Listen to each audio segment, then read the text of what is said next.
น้องไอ้ตอนนี้ทางเอ้ยหมุดแล้วก็ทางอาจอยเพิ่นมาหาห้องเช่าพี่น้องเอ้ยก็ได้บอนได้ที่เช่าแล้วพี่น้องเนาะตอนนี้ก็กำลังเดินทางพุ่นแหละพี่น้องเอ้ยกลับบ้านเพิ่นว่ามีแต่เมื่อแล้วก็เก็บเครื่องเก็บของเตรียมเครื่องเตรียมของไว้พี่น้องเอ้ยถ้าว่าซาเล้งเพิ่นเฮ็ดแล้วก็มื้ออื่นแม่นเพิ่นจะได้เอาเครื่องของคนย้ายได้พุ่นมาอยู่พี่แหละพี่น้องเนาะห้องเพิ่นเช่าพี่แหละพี่น้องเพิ่นก็ได้จ่ายเงินจ่ายคำไว้แล้วพี่น้องเนาะก็คือว่า600,000พี่น้องเอ้ยรวมทั้งค่าน้ำค่าไฟถ้าว่าบ่มีเครื่องใช้ไฟฟ้ามาเพิ่มเติมก็จะอยู่ในจำนวน600,000นั่นแหละพี่น้องเอ้ยเนาะ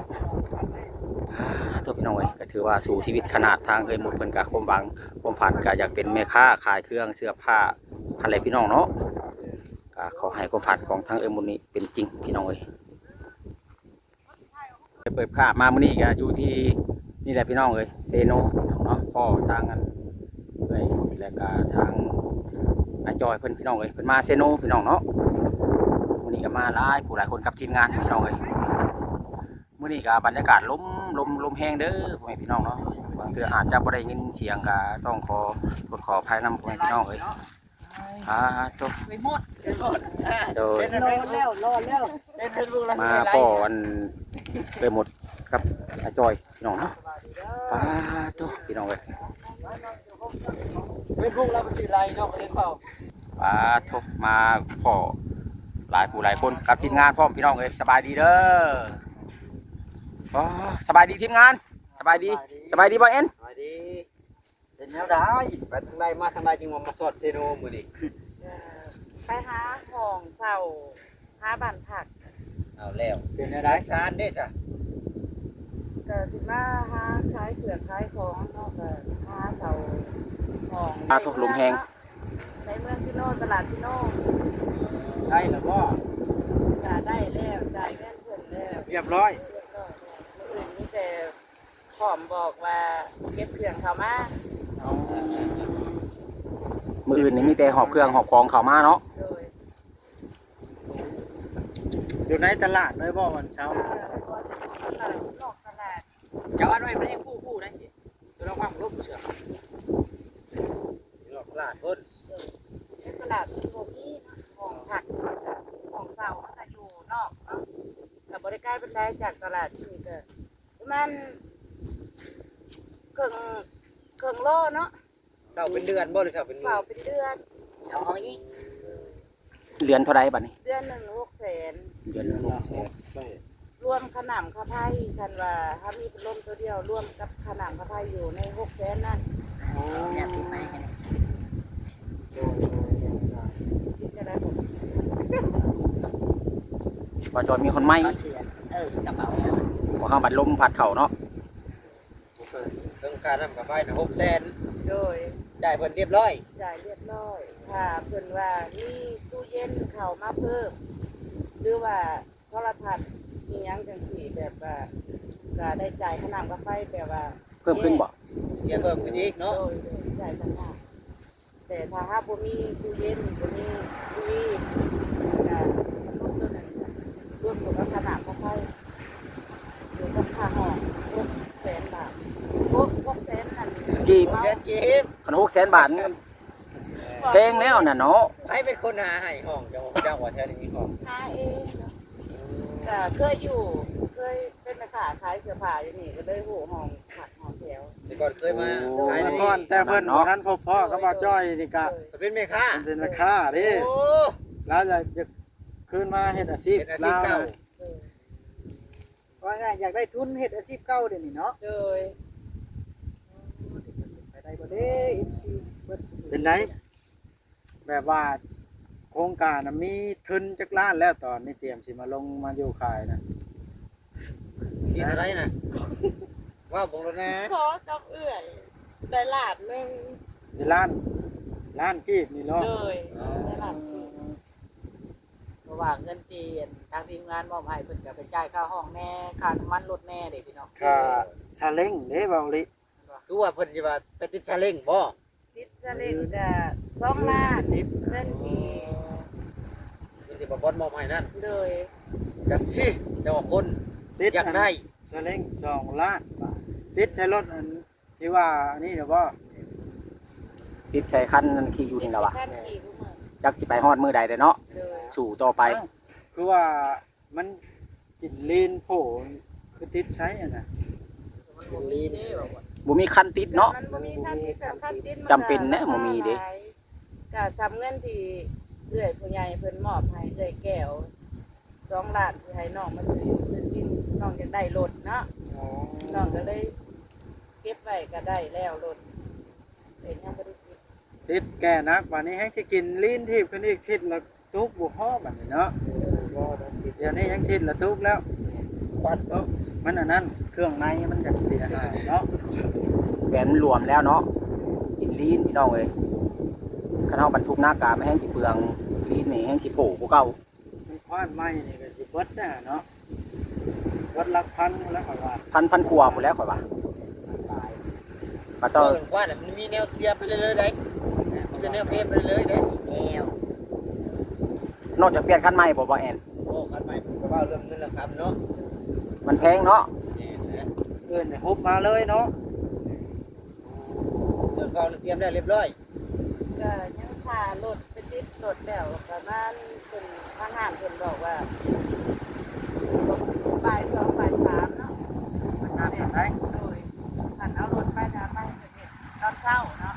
คันแล้วเพิ่นจะให้เวลาบ่าย2บ่าย3 เว้าเพื่อซ่าบางเทื่อไว้กูหันเนาะกินตามมันลูกค้าเพิ่นบ่หลายลูกค้าเพิ่นหลายนี่ก็สิซ่าแน่คันลูกค้าเพิ่นน้อยก็ไว้แน่ ให้เพิ่นแต่เช้า โดย เป็นตัดสินใจออกมาบัดนี้เนาะ ตัดสินใจขังแล้วเนาะแล้วก็ต้องมอบเพื่อความสบายใจเออ แม่นบ่บ่จอย นอนมาจ่อยไปนี่บ่เลยเราอะ บ่จอยตัวใดน่ะ บ่จอยชอบจอยเลย เบิดทั้งสอง ว่า ร้อย เจ้าก็ได้เมียคิดแบบนั้น ก็เห็นดี ตกลงวงใจกันแล้วเนาะ แม่ โอ้เฮ็ดหยังก็ต้องพร้อมเคียงหน้าได้คันผู้หนึงพร้อมผู้หนึงบ่พร้อมนี่มันสิลำบากใจ แม่น แหละ คือว่าล่มกับเพิ่นแล้วนะ เอา ก็บ่มีทางเลือกก็เลือกทางนี้แหละทางที่ได้หมดคิดนี่ก็ดีอย่าง เพราะว่าละมาไล่เบิ่งตัดอ้อยก็มาดนแล้วเนาะ โดย ก็บ่พอได้ทำไรเนาะโอ้ตัด คืบ ใจ หน้าเด้ตัดอ้อยก็ได้ คือค่าคายนี่ค่าคายยังนี่นะ ค้าขายนี่ว่าถามผู้ใหญ่เพิ่นหลายคนเพิ่นก็พร้อมมาขายเป็นกับข้าว แบบของกินนี่บ่ เป็นของกิแม่น อาหารตามสั่งนี่บ่ อาหารแบบว่าลอกขายเฮ็ดอาหารคงใส่ถุงแบบเล่นขายว่าผู้ใหญ่ทั้งคือแก่ล้มปรึกษานะว่าสิให้ค้าขายอีหยังดีแต่ผู้ใหญ่หลายคนเพิ่นก็บอกว่าให้ขายกับข้าวกับน้ำเนาะ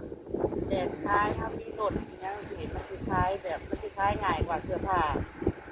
นี่มันจะขายยากเพิ่นว่าแนะนำนะเนาะ มันต้องได้ไปเช่าห้างอีก โด เนาะ ยเพิ่นว่าให้คันมีรถแล้วก็เล่นขายพวกกับข้าวขนมเป็นกับข้าวอหย่างสิ ทั่วๆไปเนาะ โดย ขายคือรถตลาดน้อยนี่ โดยเพิ่นให้เฮ็ดจังซั่นก่อนพวกผู้ใหญ่เพิ่นว่า ที่ฮุบมาน่ะแม่ว่าเครื่องครัวมันยังครบหมดแล้วเนาะ ก็เครื่องครัวก็มี3ที่เพิ่นหมดชื่อนั่นล่ะ หม้อหนึงหน่วยหนึง มีหม้อนึ่งมีหม้อแกงแล้วก็มีถ้วยมีบ่วงที่เอื้อยซื้อไว้แล้วก็ทั้งน้ำแล้วก็ทั้งน้ำมาใส่น้ำใส่แล้วก็ทั้งน้ำกินเนาะแล้วก็มีข้าว2ซอบที่เอื้อยหมดซื้อไว้นะ แต่ว่าที่อยู่ที่นอนเด้ ที่อยู่ที่นอนเอ้ยพวกผ้าห่มนอนเลย ผ้าห่ม มอนก็ยังบ่มี นอนยังบ่ทัน โด มี ย ซับ มอนแทนเดิม สู่ชนชีวิตนี้นี่ล้มต้นนับหนึ่งใหม่เนาะซ้ำผัวบ้าวเมียสาวบาดเนี่ย ใช่จะมีบ่ ศาสตร์ก็ที่ไปซื้อมาศาสตร์พื้นแบบ ชาติรอบนะ ต้องเอามาให้เลยดิ บ่าวจอย เดี๋ยวนี้ต้องบ่จ่อยจัด แม่ คื บ่าว อ จอย ทางห้องก็เลยหมดคุยรายเรียบร้อยแล้วห้องที่ไปเปิดไปเสาอยู่อาจารย์เว้ารายละเอียดแล้วก็สิมาเปิดห้องอยู่เสาห้องอยู่ก็ข่อยอยากขายห้องซื้อเจ้าของห้องก็เอ้ยพรแล้วก็ใจดีอยู่ เราก็บอกข่อยก็บอกว่าข่อยนี่มีแบบว่าเพิ่นอยากมาถ่ายทำเรื่องนั้นเรื่องนี้ยังสิข่อยเป็นคนที่บ่มีเนาะเพิ่นมาช่วยเหลือเงินจากที่ได้มานี่ก็ผู้ใหญ่เพิ่นช่วยเหลือมาแล้วก็สิมาสร้างอาชีพของเจ้าของอิหยังสิบอกกับเพิ่นว่าบ่เป็นหยังว่าเข้ามาได้ง่ายเพราะว่าห้องแถวของเพิ่นน่ะมีคนหลายคนคือกันที่แปลว่ามาสัมภาษณ์อิหยังสิคนที่เช่าห้องอยู่กับเพิ่นน่ะ อ๋อ เขาว่ามาถ่ายคลิปกันหลายห้อง4-5ห้องเพิ่นว่าส่องเขาเบาเที่ยงเบาอีหยังแน่นี่เพิ่นก็ฮู้เบิดอันห้องที่ปล่อยไปเช่านะโดย แต่ว่าจะบอกกันว่ายันว่า บอกไว้ วุ่นวายเนาะ โดยเพิ่นก็บอกว่าบ่มีปัญหาอันนี้นะเพราะว่าอยู่ในห้องก็มีหลายคนที่เขามาถ่ายสองทาง ตัวได้เนาะ โดย อันนี้แหละดีบ่บ่จอยดีดีดีดีแล้ว โอ้โดยก็คือมาเอิ้นนี่ง่ายมาเลยเนาะ โดย แบบว่านัดกันประมาณจัก2 โมงบ่ โดยตามที่เพิ่นเฮ็ดรถแล้วนะ อ๋อแบบว่า พร้อมแล้วรถก็พร้อมมา อ่า เอาสลิงแกมาเลย ก็ บ่แล้วค่อยนี่นะสิไปแก้ให้ มันยันชะเล่งก็คือสิ ลายผม แม่น เข้า เข้า ก็สองซอ สาร บ 2 ซอบ 100 โลเลยเนาะ ค่อยสิเอารถค่อยไปแก้ให้ แล้วก็มันสิมี มา แบบ ส่ง ฮ้อนห้อง มันบ่ เอิ้นนี่ เอามารอบเดียวบ่ได้เนอกกันใจชะเล่งก็ต้องสองรอบ ต้นเพิ่น2 รอบ เพราะ ตา ว่าย เค เนาะ รื่องใส่แน่อันผ้าห่มอีหยังแบบว่าก็พอมีพอสมควรเนาะที่เอื้อยซื้อไว้ใส่เสื้อผ้าอีหยังจังซี่นะ เป็นกระติกกระจอกมันยังเจ้าซื้อแน่ละเด้เนาะ ก็เอามาเบิดเนาะของที่เอามาใส่เพราะว่าเก็บไว้ก็ มาเอิ้นนี่ให้บ่จ้อยซะแนวท่าอยู่ซิโนรถเนาะ แม่นบ่บ่จอย เพราะว่าค่อยสิไปรับเอาเวลาเราแล้วเวียกแล้วงาน แต่ว่านัดกันกับพวกอันติดซาเล้งน่ะเขาว่าให้แล้วมื้ออื่นเนาะ เด้อ ประมาณบ่ายโมงพุ่นแหละ แล้วบ่อนติดต่อซื้อสินค้าเจ้าได้มีเรียบร้อยแล้วบ่ สินค้าที่ว่าเครื่องสิขายนะบ่ แม่น คือเรื่องนี้กันเอ้ยยังบ่ได้ติดต่อแบบชัวร์เนาะว่าสิขายอีหยังกันแน่เพราะว่ามันทุนมีสำล้านหนึงนี่มันสิเฮ็ดอีหยังก่อนนะแต่ว่าได้ห้องกับรถเอ้ยก็ดีใจแล้วเงินซำนี้เพราะว่าเอ้ยก็เบิดโตแล้วเนาะที่เพิ่นช่วยเหลือมาก็เบิดซำนี้ก็มันได้ซำนี้อาชีพ เอาทำนี้ไปก่อนเนาะ โดยก็คือมีห้องอยู่แล้วก็ได้รถแล้วก็ดีใจหลาย แต่ก็สิคิดเบิ่งก่อนแต่ยืมเงินกับเอื้อยแบบขอยืมกับเอื้อยของเอื้อยหมดนี่ละกับเพิ่นให้ตลาดนึงเพิ่นซอยนะว่าจะค้าขายหยังก็เอื้อยซอยได้ซั่นนี้เอื้อยว่ามาคิดเบิ่งก่อนเนาะแปลว่าอย่างน้อยก็ลดได้แล้วแล้วก็ห้องอยู่ก็มีแล้วสิค่อยๆคิดไปเนาะ นั่นบ่ เพราะว่ายังบ่มีเงินก็สิเฮ็ดหยังโดยแต่ออกมาจากนั้นก็เอื้อยก็สบายใจแล้วมีแบบว่าส่วนตัวแล้วสิเฮ็ดหยังก็ยังขาด แต่ แต่ เจ้าสบายใจแล้วแปลว่าเฮ็ดหยังก็จะให้ โดย เนาะบ่ลำบากใจมันจะขับที่อยู่ได้ขับใจอยู่ยากคือเพิ่นว่าหั่นติ บ่วุ่นวายเนาะ คันได้ออกจากหันแล้วเฮาก็รู้สึกโล่งใจสบายใจบ่อึดอัดเนาะ แม่นบ่ว่าจอย แม่นแล้วมาบ่จ้อย อย่างแรกทางพอจอยแล้วบางทีเราจะอยู่เด้ซะลูกเต้าแล้วหันเนาะทางไหนทางไหนเป็นทางไหนซะ แต่ว่าในเมื่อเฮ็ดแบบนี้แล้วทางผู้ใหญ่เด้ลูกของพ่อจ้อยเช่นเอ้ยแต่แบบนี้เรามีความคิดเห็นว่าจังได๋ซะ อันนี้ก็ยังไม่ได้เว่ากับลูกเนาะเพราะว่าข่อยยังบอกว่าอย่าพาเอามาเถียง มีแต่ออกไปให้มันสบายใจซะก่อนจะคุย ก็คือข่อยบอกแต่คลิปนั้นแล้วเนาะคืออย่าเอาเข้ามาสอนสมองข่อย อย่ายุ่งเกี่ยวกับลูกกับเต้าเลยบ่เกี่ยวกันตัวนี้เนาะ ก็บอกแต่คลิปนั้นแล้ว ก็บ่อยากให้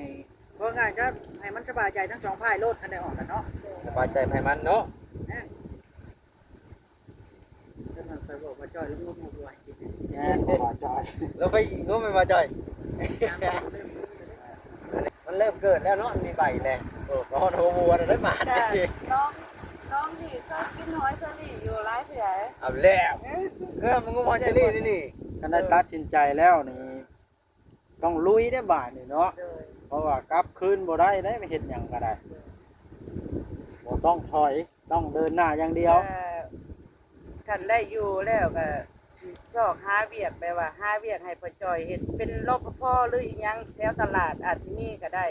อ๋อ แต่ว่าค่อยๆเป็นค่อยไปเนาะ ใช้ความมุ่งมั่นอยู่บนเก่าได้เนาะ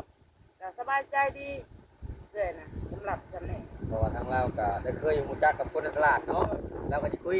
ง่ายบัดนี้ คุณเคยผูคนอยู่ในตลาดเลยแบบพอ จาก เล คน ย หลายพอดีเอามาอุดหนุนซอยเห็นเราขายบาทนี่ แต่การค้าการขายนี่ก็เรื่อยก็ขอคิดเบิ่งก่อนว่าสิเงินทุนนี่มันสิพอเฮ็ดหยังสิ่งที่เรื่อยให้เงินมา1 ล้านนี่ก็ มันจะได้คนไทยคนไทยเนาะ แม่นมันสิเฮ็ดอิหยังก่อนจังซี่ก็ต้องคิดแบบว่า นั่นบ่พอจ้อย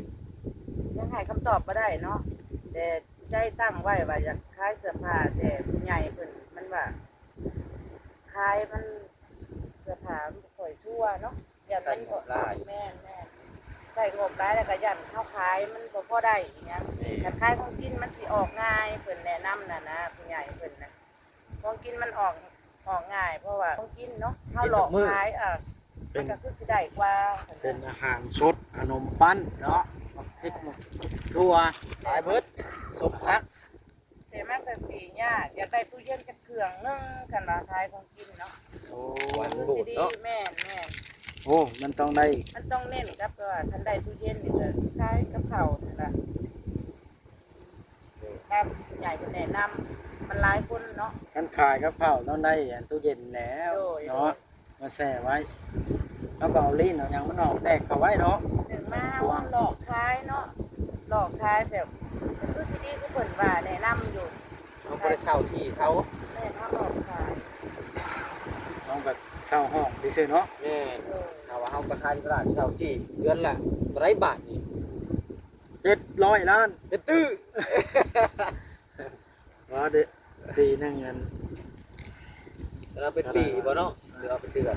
น่าจะเป็นปี ปีกันเช่าตลาดแดงโยสมควรอยู่บ่เช่าบ่กำบ่มีทุนรองรับไว้ ต้องหาเลาะขายไปแล้วเนาะ แม่ เราทำงบเราเกินงบบ่ได้เด้เนาะ นั่นแหละเพราะว่ามันเช่าบ่ได้เด้เนาะ เป็นว่ามีน้องปูน้องปลากับหาปูปลาขึ้นไปขายเนาะเอ๊ะงุมหอยเจลีนี่ขึ้นไปขาย ขายก็ได้แล้วนะ ได้เบิดนะคัน แต่ เรา ว่าเป็นน้องเขาก็บ่กล้า เดี๋ยวเราเข้ามาอีกเนาะ โด มาย เด้อง านเขางานเขา ต้องให้บ่จ้อยไปถ่ายเอาเขาหยอกกันพี่น้องเอ้ย แม่นแล้วเนาะบ่าจ้อย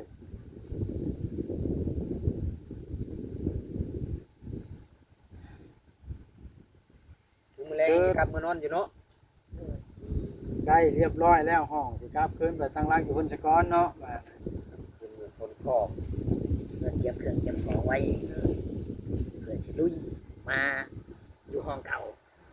ใช้อีก อยู่ห้องเช่า อยู่ของเซาบ่แม่นของเก่า ไปเลยบ่จ้อยนี่ บ่จอยนี่อยากอยู่ของเก่า คันสมมุติว่ามีทุนจักอัน5 ล้าน10 ล้านแบบนี้สิลงหยังอันแบบว่าเป็นหลัก สิตั้งตัวได้บ่ สิตั้งตัวได้บ่หั่นนะแบบ เพราะว่าเจ้ามีล้านหนึงล่ะเด้มันคอยเบิ่งล้านหนึงนี่มันเฮ็ดหยังบ่ได้เป็นเด้ แม่ คัน แล้ สำหรับข่อยได้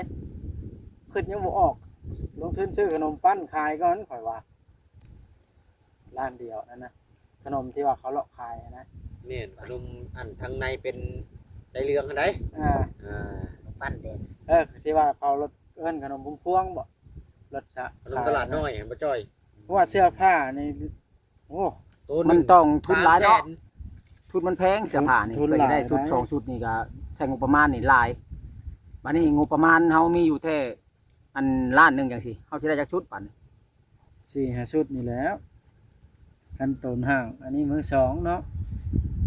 มีบ่เสริมมือสอง จังนั้นแหล้วข่อยก็บ่เคย เจ้าเคย บ้าน ไป เฮามีบ่ ตลาดที่โน่ครับข่อยที่ข่อยขายที่เคยเป็นลูกน้องครับแต่ขายเสื้อผ้ามาสอน แพงบ่ เขาไปหับเป็นกระสอบเนาะสอบหนึ่ง50หรือแสนอยังสินะเป็นสอบเขาขายแบบมือสองเนาะ แล้วเขาก็มาคัดออกว่า แม่บริการเขาเอามาแล้วก็นี่แต่อนามัยแบบว่า ให้มันสะ สะ อา อา ด ดให้มันสะอาดเนี่ยแล้วก็มากล้องมีแต่ซื้อผ้าปูมากล้องมีเตียงกล้องกับกล้องเสือเตียง แบบเขาขายนะฮะ แม่ วาง เนี่ย ขายเลย ทหารนั่นแหละที่น้องเป็นลูกน้องเขาอะ ครับไอ้เนาะ แล้ว แม่นบ่บ่ชอบ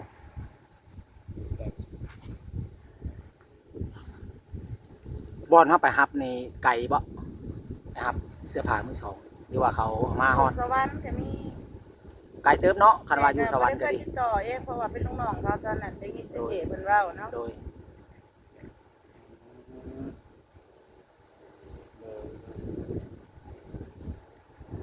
เยี่ยมไปได้ล่ะ ถือว่าไกลเติบได้สมมุติว่าลงไปอยู่สวรรค์นี่ก็สิเอาซาเล้งได้ลงไปบ่หรือว่าจังไดนี่ ซาเล้งแล้วเรามีซาเล้งเนาะ คือว่าสิจ้างอันรถโดยสารเพิ่นก็สิคิดค่าอันขนส่งอีกบัดนี้หั่นน่ะ พวกเราก็สิติดตามเบิ่งอยู่ไก่ฮอดชัยแบบนี้เนาะธุรกิจนี้นะ